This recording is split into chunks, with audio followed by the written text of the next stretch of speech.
completing the sentence, I am beautiful, is difficult because it makes us dig into what we truly and honestly believe about ourselves. I mean, it is the gut-wrenching bottom line of self-esteem.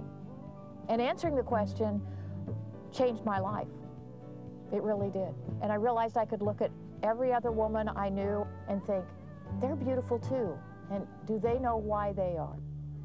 My father was a perfectionist, and the criticism that came out of that made me feel, as I was growing up, that I was not good enough, that I couldn't do anything that would be perfect.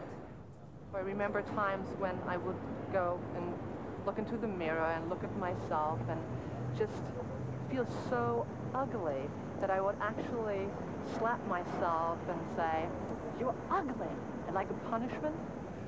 People have always said to me that they thought I was very pretty or cute or good-looking, and that's very hard for me because I felt like I was hiding in this shell that people told me that I had, but really I didn't feel the same way. I don't feel the same way inside. There's also a social taboo against women saying, "I am beautiful." It's literally like grammatically incorrect in our culture for a woman to say, "I'm brave, I'm strong, I'm proud, I'm worth a lot of money, and I'm beautiful." It elicits all sorts of negative reactions. You're supposed to be not conscious of your value in that way, or not in ownership of it, because if you're in ownership of it, you might define it for yourself.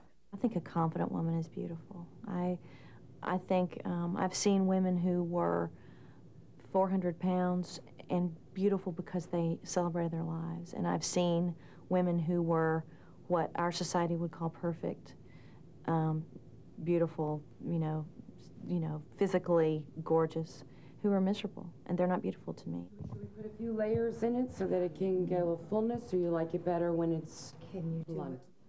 I think I got into drugs because it eased the pain or the insecurity of how I felt about myself, and because I didn't feel good about me, I've made some very bad decisions in my life.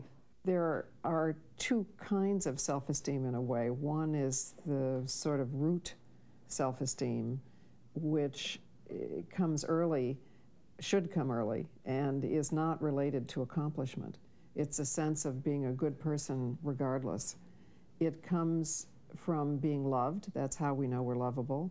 It comes from being listened to. That's how we learn we have something to say. It comes from being treated like a unique individual. Oh man, I had such a hard time when I was growing up, probably because of this whole approval thing, but you know, in high school there's all these cliques, and that was a really hard time for me because I didn't fit into any of them. I wasn't the cool girl, I wasn't the druggie, I wasn't the jock type, I just didn't know where I fit in.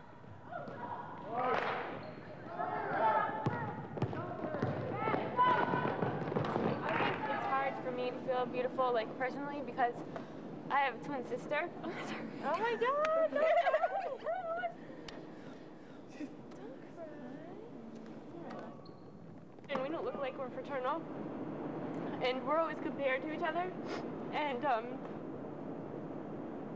I don't know. It's hard for me because people are always like, "Oh, my guy friends come up to me and they're like, oh, your sister looks so good, da da da," and I'm like.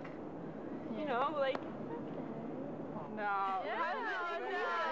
Oh my God. I think you're beautiful. You know when I learned I was beautiful? When I got breast cancer when I was 47 years old, and I lost both my breasts.